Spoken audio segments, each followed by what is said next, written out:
ओम शांति। आज का हमारा विषय है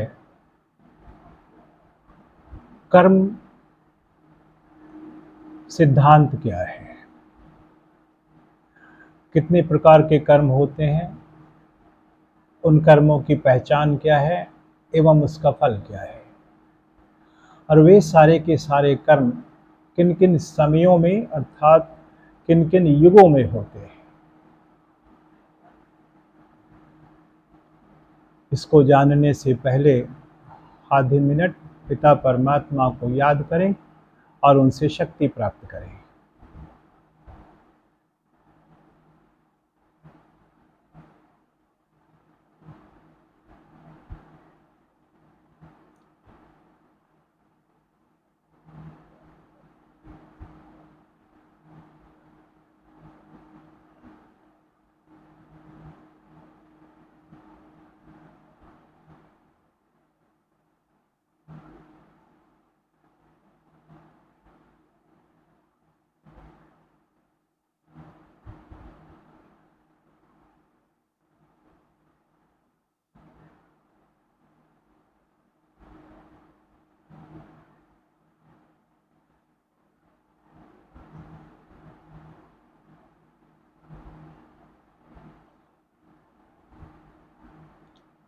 ओम शांति। तो चले हम आज के विषय की ओर। कर्म सिद्धांत क्या है। यहाँ हम एक बात यह जान लें कि कर्म करना मनुष्य आत्माओं का स्वाभाविक लक्षण है। कर्म किए बिना हम एक पल भी नहीं रह सकते। जैसे सांस लेना, बोलना, देखना, उठना, बैठना, खाना, पीना, सोना, जागना, चलना, सोचना, ये सब कर्म ही तो है, जिसे करना ही करना है। कर्म करने से कोई भी जीवात्मा एक पल के लिए वंचित नहीं रह सकती है। उसे कर्म करना ही है, कभी भी वह कर्म करने से मुक्त नहीं रह सकती। जैसे आत्मा जब गर्भ में प्रवेश करती है ना, तो उसी समय से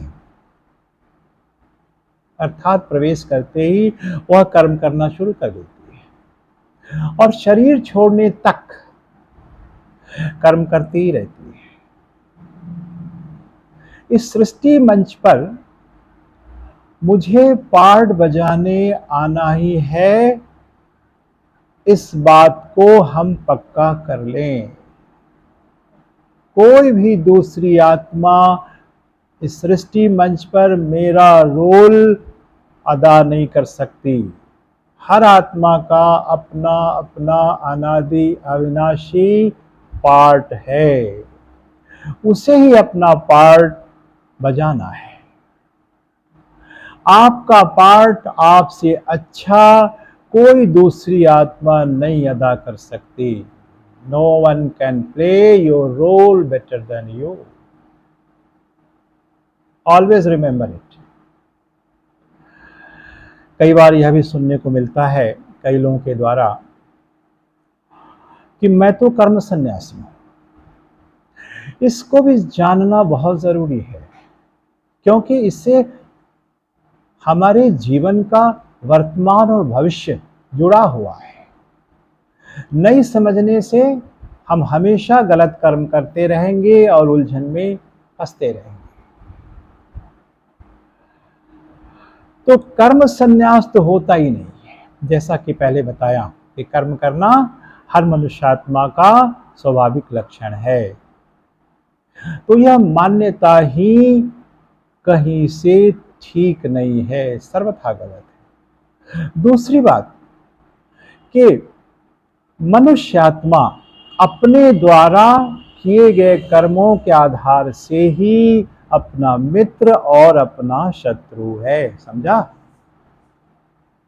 आपका मित्र आप खुद है, शत्रु भी खुद हैं आप। कल को ये नहीं बोलना कि उसके कारण मैंने शत्रुता ली। No, do not put the blame on to others. You are responsible for whatever is happening in your life. Okay, understand?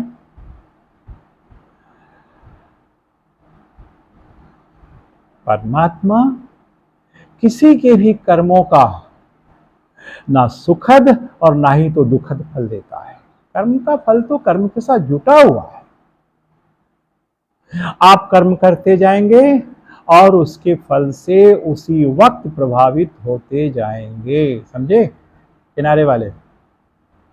अच्छा, परमात्मा तो हमें श्रेष्ठ कर्मों का ज्ञान देकर कर्मनिष्ठ बनाते हैं। ठीक है?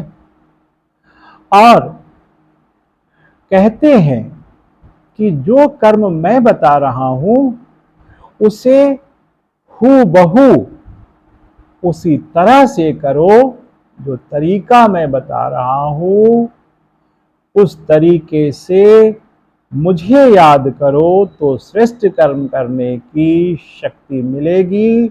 साथ ही आपने जो पिछले जन्मों में जो विकर्म अर्थात पाप कर्म किए हैं वह भी खत्म हो जाएगा, जिससे आपको जन्म जन्मांतर तक, भाई साहब इधर ध्यान दीजिए, कर्म कूटने नहीं पड़ेंगे।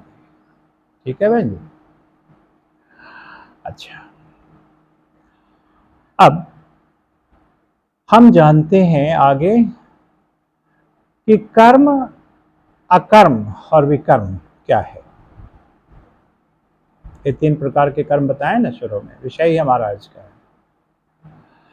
श्रीमद् भगवद गीता में कर्म, अकर्म और विकर्म की बात तो आई है, लेकिन कौन सा कर्म कर्म है, कौन सा कर्म अकर्म है, कौन सा विकर्म है, इसका कहीं कोई स्पष्ट वर्णन नहीं मिलता। इसलिए हमें इसकी जानकारी जरूरी है, चाहिए ही चाहिए। जैसा कि थोड़ी देर पहले मैंने बताया ना, इससे हमारे वर्तमान और भविष्य जीवन का संबंध बनता है। अच्छा, अब यहां हम कर्मों की गति को विस्तार से जानेंगे। ठीक है ना? यहां यह भी जान लेना है कि श्रेष्ठ कर्म और सुकर्म शब्द के अर्थ में समानता तो जरूर नजर आ रही, लेकिन जब इसकी व्याख्या हम जानेंगे तो महान अंतर है, बहुत फर्क आ जाता है। अब श्रेष्ठ कर्म क्या है,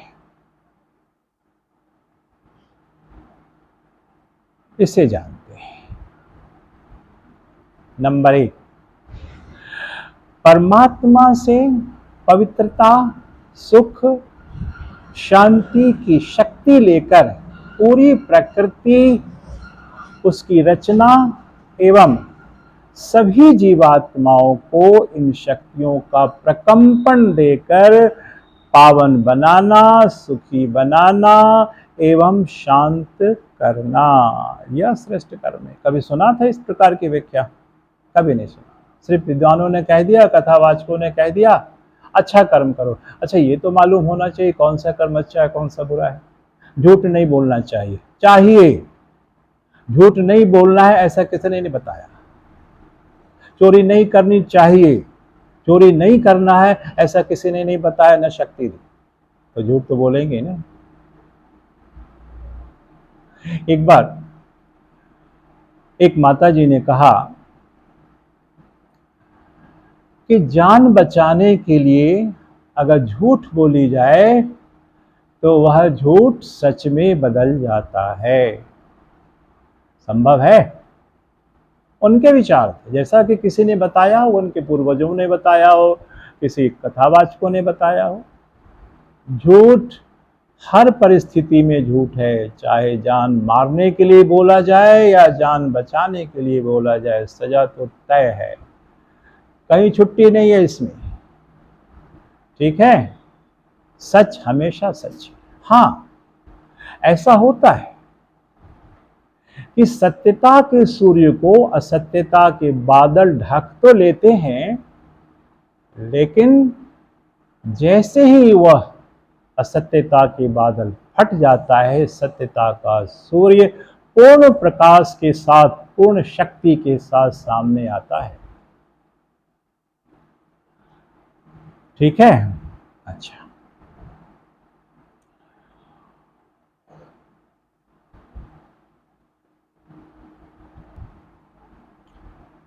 दूसरा, परमात्मा के द्वारा दिए जा रहे ईश्वरीय ज्ञान के आधार से आत्मानुभूति एवं परमात्मानुभूति करना।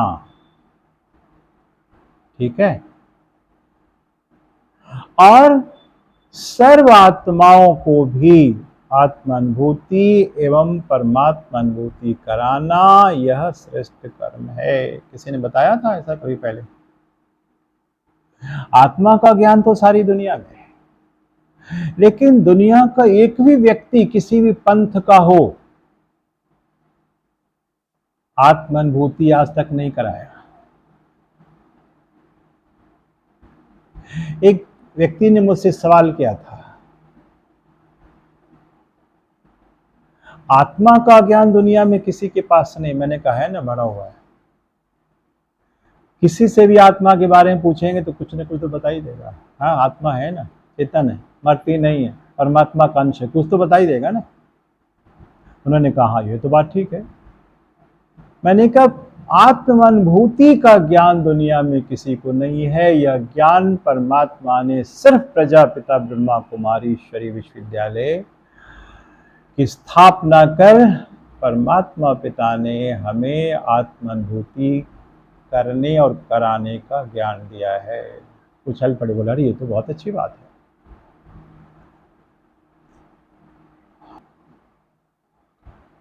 मनुष्य आत्माओं को ईश्वरीय ज्ञान और राजयोग की शिक्षा देकर देव पद की प्राप्ति करना और कराना, यह श्रेष्ठ कर्म है।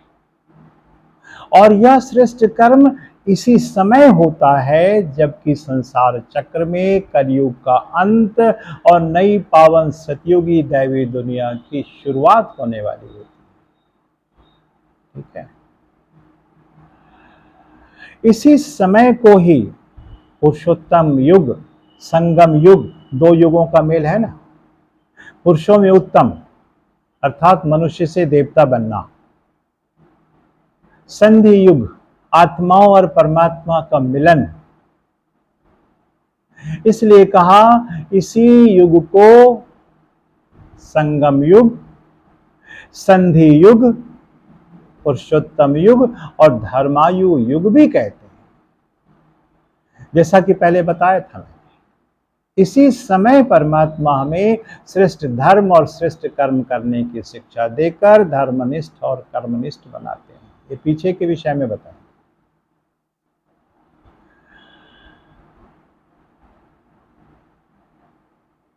पुराणों में भी इसका वर्णन आया है। तो यह प्रमाण है कि परमात्मा इसी समय इस सृष्टि मंच पर आकर सबकी गति सदगति करते हैं, क्योंकि इसी समय सर्व आत्माएं इस मंच पर आ चुकी होती हैं। तो सर्व का सदगति दाता, देखो परमात्मा की महिमा में क्या कहते हैं, सर्व का सदगति दाता, सर्व का मुक्ति जीवन मुक्ति दाता, सर्व का कल्याणकारी। ऐसा नहीं एक को मुक्त कर देगा, एक को जीवन मुक्त देके बाकी चला जाएगा, बाकी सभी दुखिया शांत हैं, पड़े हुए बंधन में बंधे हुए। ऐसा नहीं करता है। सर्व का है ना, सर्व आत्माओं का पिता है, सभी धर्म की आत्माओं का पिता है, सभी जीवात्माओं का पिता है, एक भी नहीं छूटता। अच्छा, परमात्मा इसी समय सर्वात्माओं से मिलते हैं, पुरुषों में उत्तम पुरुषोत्तम बनाते हैं। साथ ही श्रेष्ठ धर्म और श्रेष्ठ कर्म करने की शिक्षा भी देते हैं। और इस श्रेष्ठ कर्म का फल सतयुग और त्रेता युग के कई जन्मों तक चलता रहता है। तो ये समय यही है, कल्याणकारी पुरुषोत्तम संगम युग, जिस पर हम श्रेष्ठ कर्म कर रहे हैं। अब हम जब सतयुग और त्रेता युग की ओर चलते हैं, धीरे धीरे जन्म पुनर्जन्म लेते लेते, तो वहां कर्म हमारा कैसा होता है? अकर्म होता है। अकर्म क्या है, इसको समझ लें। मन के अंदर हमेशा शुद्ध विचार चलते रहने के कारण, ठीक है, शुद्ध बोलते रहने के कारण, शुद्ध कर्म करते रहने के कारण मुझ आत्मा पर कर्म बंधन नहीं बनता। अतः यह कर्म अकर्म है। आत्मा और शरीर दोनों ही पवित्र होने के कारण हम जो भी कर्म करते हैं वह अकर्म है। सतयुग और त्रेता युग में यह कर्म होता है, क्योंकि इन दोनों युगों में मनुष्य आत्माएं सर्वश्रेष्ठ होते हुए भी अपनी इस श्रेष्ठता से अनभिज्ञ होते हैं। उनको पता ही नहीं होता कि हम इतने सर्वश्रेष्ठ हैं, क्योंकि ज्ञान की प्रारब्ध है वहां। परमात्मा ज्ञान तो अभी मिल रहा है, परमात्मा सत्युग त्रेता में नहीं होते, ज्ञान की प्रारब्ध होती है। आत्मानुभूति यहां करते हैं, सत्युग त्रेता में आत्मानुभूति नहीं होती, आत्मिक स्मृति रहती है, आत्मिक स्थिति रहती है, हमारी दृष्टि वृत्ति आत्मिक रहती है, क्योंकि अभी पुरुषार्थ करके हम ऐसा यहां बनाते हैं, वो अवस्था यहां प्राप्त करते हैं, जिसको विदेही अवस्था कहा जाता है। आगे एक दो को इस समय में, इन दोनों युगों में प्यार करते हुए भी यह नहीं जानते कि यह एक दूसरे से लेन देन है। ठीक है, नहीं जानते। या एक ऐसा एक अच्छा निश्चय है, ये कहें तो ज्यादा ठीक है। एक दूसरे से प्यार करते भी यह नहीं जानते कि एक बहुत अच्छा निश्चय है। हमने निश्चय किया हुआ है कि हमें प्यार देना है, प्यार लेना है। अच्छा, एक दूसरे से लेन देन करते हुए भी यह नहीं मालूम होता कि हम यहाँ कोई तोहफे का लेन देन कर रहे हैं। दिल से ईमानदार एवं वफादार होते हुए भी यह नहीं जानते कि यह भी एक बहुत अच्छा निश्चय है। इसलिए इन दोनों युगों में किए जा रहे कर्म और संबंधों का मुझ आत्मा पर कोई हिसाब किताब नहीं बनता। अतः यह कर्म अकर्म है। सतयुग और त्रेता, इन दोनों युगों में पीछे के, अर्थात इस संगम युग के, जिसे धर्मायु युग भी कहा, अपने द्वारा किए गए श्रेष्ठ कर्मों की प्रारब्ध हम पाते हैं। जैसा कि मैंने पहले बताया, कर्मों की गूढ़ी गति को जानने की जरूरत ही नहीं पड़ती, वह सिर्फ प्रारब्ध है। पुरुषार्थ तो इस संगम युग पर होता है, जिसे धर्मायु युग, पुरुषोत्तम युग, कल्याणकारी युग कहा, जैसा कि मैंने पहले बताया। अब तीसरा है सुकर्म क्या है, इसको जान लें। जब हम सभी मनुष्यात्माएं जो सृष्टि मंच पर सतयुग त्रेता में होती रहती हैं, पाठ बजाती रहती हैं, द्वापर युग की शुरुआत होती है, हम आत्माएं इस युग में प्रवेश करती हैं, तो हमारी आत्मिक स्थिति जो सतयुग त्रेता में थी वह बदलकर देवभान की हो जाती है। समझे बच्चे? जन्म पुनर्जन्म लेते रहने के कारण और प्रारब्ध पाते रहने के कारण ऐसा होता है। तो देह के प्रति या कहें शरीर के प्रति आकर्षण होने लगता है, और यहीं से हम आत्माएं विषय विकार में प्रवेश करना शुरू करती हैं। साथ साथ पशु पक्षी की भी आत्माएं भी हमारे साथ यहीं से विषय विकार में प्रवेश करना शुरू करती हैं। ये जानना बहुत ही जरूरी है, क्योंकि सत्य त्रेता में जो हमारी पवित्रता की शक्ति थी वह यहाँ घटकर आधी हो जाती है। इसलिए विकारों में भी हम मर्यादा पूर्वक प्रवेश करते हैं, आज की तरह नहीं होता, आगे देखेंगे। यही कारण है कि बहुत ही कम विकर्म अर्थात पाप कर्म मुझ आत्मा पर बनता है। फिर भी इस विकर्म से बचने के लिए अव्यभिचारी भक्ति अर्थात एक परमात्मा की पूजा अर्चना एवं दान पुण्य करने लग जाते हैं। जैसे अस्पताल बनवा देना, विद्यालय खुलवा देना, धर्मशालाएं बनवा देना, सड़कें बनवा देना, तालाब खुदवा देना, वृक्ष लगवाना, अन्नदान, धन दान, वस्त्र दान आदि, ये सब करने लग जाते हैं बिना किसी स्वार्थ भाव। महत्वपूर्ण बात है, आज किसी को कोई सहयोग देता है तो कह देता है, देखो इस आड़े वक्त पर मैं तुम्हारी मदद कर रहा हूं, कल मेरा भी समय आएगा तो मुझे भी तुम्हें मदद करना होगा। कंडीशन है, कंडीशनल सहयोग चाहिए, नहीं चाहिए। इसलिए यह कर्म सुकर्म के रूप में मुझ आत्मा को प्रभावित करता है, जिसका सुखद फल आगे के एक जन्म के लिए प्राप्त होता है। जैसे अस्पताल बनवाई तो सुंदर स्वास्थ्य मिलेगा, पूरी आयु स्वस्थ रहेंगे, कोई बीमारी याद नहीं होगी। विद्यालय खुलवाया, शिक्षा का दान किया तो बहुत ऊंची शिक्षा प्राप्त करेंगे, उनसे ज़्यादा शिक्षित कोई होगा नहीं उनके राज्य में या देश के अंदर। धर्मशाला बनवाई तो बहुत सुंदर महल मिल जाएंगे, धन दान किया तो धन की कमी नहीं रहेगी, इत्यादि। तो यह है सुकर्म का फल।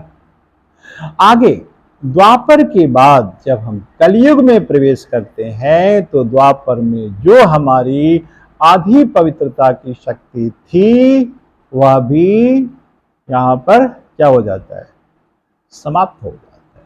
पूरी तरह से हम आत्माएं विकर्मी बन जाती हैं, साथ साथ पशु पक्षी कीड़े मकोड़ों की आत्माएं भी, ये सब हमसे प्रभावित हो रहा है। हम विकर्मी बने, वो भी बन गया। हम सुकर्म श्रेष्ठ कर्म किए, पशु पक्षी भी श्रेष्ठ कर्म के प्रभाव से, हमारे द्वारा किए गए कर्मों के प्रभाव से प्रभावित हुआ, और वह भी सत्य त्रेता में सुखदायी रहता है। ठीक है, अतः हम आत्माएं इस कलयुग में जो भी कर्म करते हैं संपूर्ण रूप से विषय विकारों के आधार से करते हैं। तो यह कर्म विकर्म अर्थात पाप कर्म के रूप में मुझ आत्मा को, नींद आ रही है आपको, जगह रहिए, प्रभावित करता है, जिसका दुखद फल कई जन्मों तक चलता रहता है। जैसे तन का कष्ट बीमारियों के रूप में, मन का कष्ट तनाव के रूप में। आज एक छोटे बच्चे से पूछो तो वो क्या कहता है, मेरे से ज़्यादा बात मत करना, हम बहुत टेंशन में रहते हैं। अरे उसको किस बात का टेंशन, भोजन मिल रहा है, कपड़े मिल रहे हैं, स्कूल की फीस मिल रही है, न जाने वो टेंशन कहाँ से आ गया। जैसे लगता है टेंशन शब्द आज के बच्चों से लेकर बड़े बूढ़ों तक वो ऑक्सीजन गैस हो गया, उसके बिना नहीं चल सकते, इस सेकंड चलेंगे। बड़ा अजीब सा लगता है, सुनकर के बड़ा अजीब लगता है। मुझे अच्छी तरह याद है जब मैं 12, 15, 20, 25 साल का था, आज तक तनाव क्या होता है मुझे मालूम नहीं। उसकी अनुभूति, हाँ मैं लेक्चर डिलीवर करता हूँ, क्लास करा लेता हूँ तनाव के ऊपर, उसके बाई प्रोडक्ट क्या है टेंशन को भी बता लेता हूँ, लेकिन खुद अनुभव नहीं किया। हमारे समय में होता ही नहीं, मस्त घूम रहे हैं, खा रहे हैं, पी रहे हैं, पढ़ रहे हैं, बस ये जो जैसी अवस्था थी उस अवस्था में खुश है।